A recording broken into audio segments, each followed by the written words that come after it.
This morning, I am going to make something guaranteed to bring a smile to my daughter's face.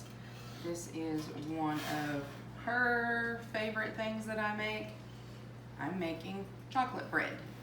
Got that right. In case you didn't hear, she just yelled from the kitchen or from the living room. You got that right. She loves this chocolate bread. I have my oven preheated to 350. I have my pan sprayed with cooking spray.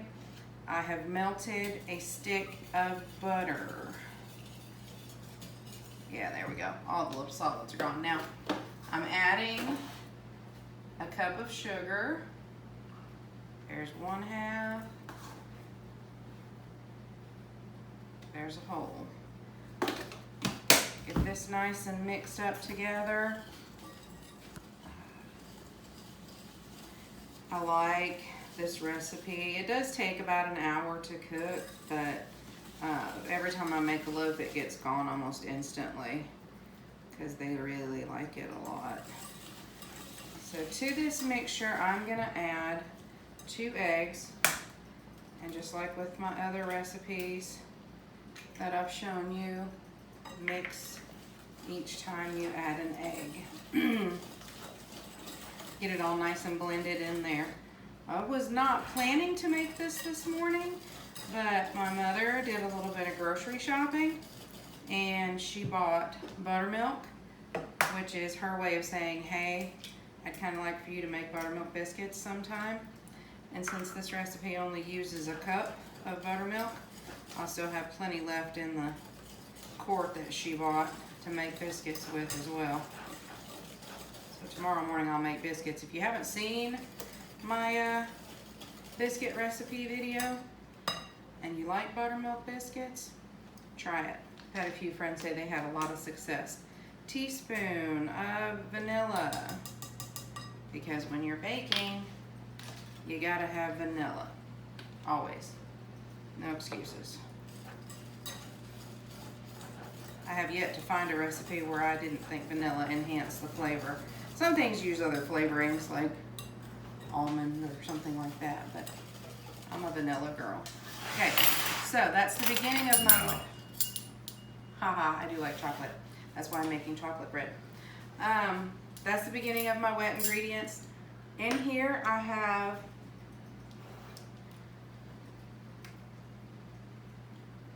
1.5 cups of bread flour and 3/4 of a cup of, don't cough during my video. 3/4 of a cup of cocoa, baking cocoa. Don't go get hot chocolate mix. This will not taste good. Adding 1/2 teaspoon of baking powder, 1/2 teaspoon of baking soda, and I'm gonna add 1/2 teaspoon of salt. And I'm gonna mix these dry ingredients up together really well.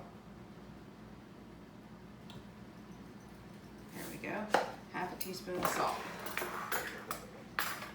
You can sift these together if you want.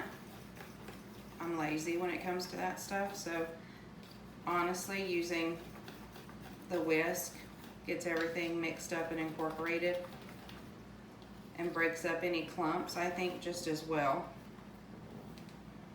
Got a little bit of flour still on the bottom there. I just about got it all mixed in. So this one works best if you alternate mixing your wet and dry ingredients together.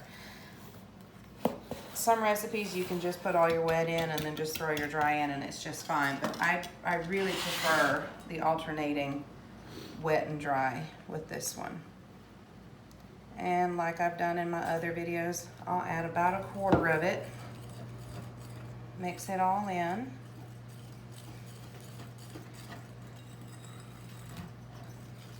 My boys are not up yet, and I guarantee you when the smell of this wafts up the stairs, they will start trickling down the stairs because they too like this, but they have to fight their sister over the size of the pieces that they get. So, mix in about 1/4 of the buttermilk, I'm just estimating here, y'all. That was a little bit more than a quarter. Maybe we'll go with a third of everything this time. Who knows? Doesn't really matter that much. It's just better to alternate wet and dry. It just helps incorporate things so much better. Look how smooth and creamy that's already looking. Does that look yummy already? I wouldn't eat it raw though. Yeah, it looks like we're gonna do thirds this time instead of fourths. Once I get this all nice and baked up, there's one more thing I'm gonna add. Or not baked up, before I get it baked, before I put it in the oven to bake. I'm gonna add one more thing to add just that little extra layer of richness, because this isn't rich enough. I wish y'all could smell this. Oh my goodness, this smells so good. Oh, it smells so good.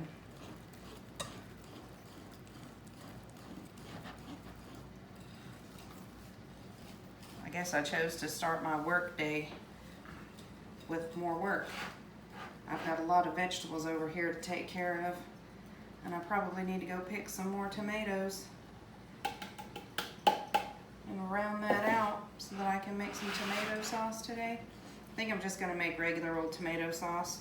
Maybe in a few days I'll start making spaghetti sauce and canning it too. Got plenty of stuff to keep me busy around here, y'all. Plenty. Plus, I like to make special treats. My big kids leave next week to go back to school.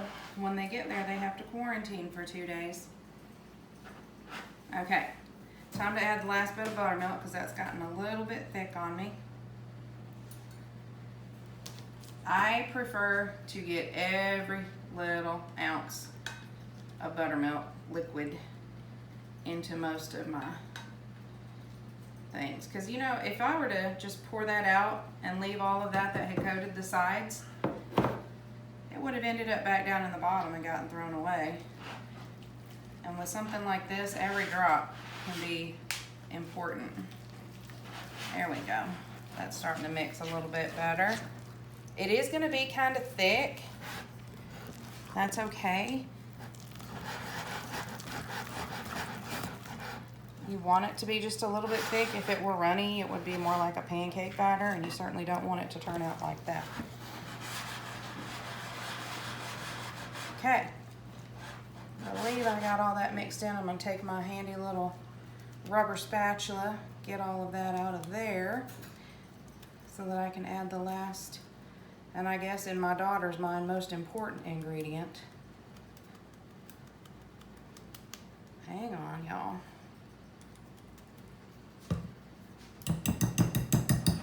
There we go. Just about got every bit of that. Got a little tiny bit being stubborn there. There we go. You need to end up in somebody's belly. Get off there. Okay. Last ingredient.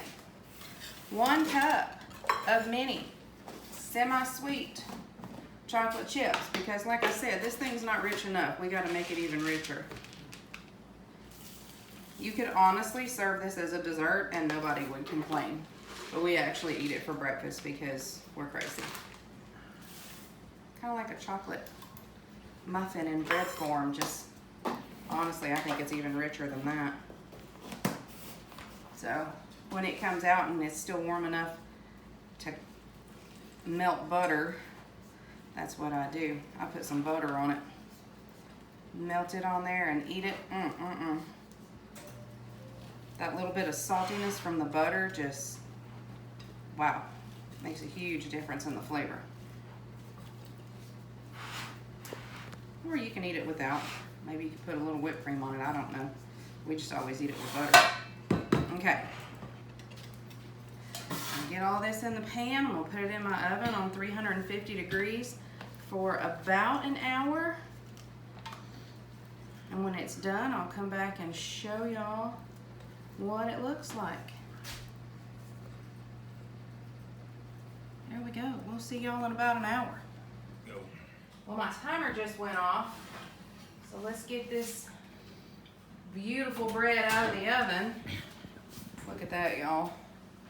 I need to let it sit here for a few minutes. After about 5 minutes, I'm gonna turn it out on here to cool for just a few more minutes, and then we'll finally cut it. So we'll see y'all when that happens.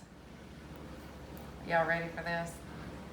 Benjamin's ready for it. He's sitting here with a glass of milk, waiting.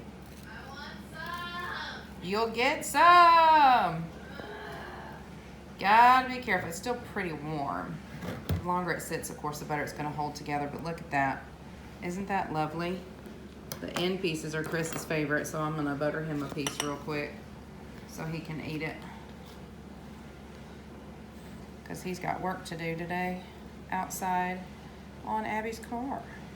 Let's get this man some breakfast so he can go get those car parts. Like how you growling. Okay. Hey, y'all try this because I'm telling you, it tastes amazing. Try it. Let me know what you think. And y'all take care.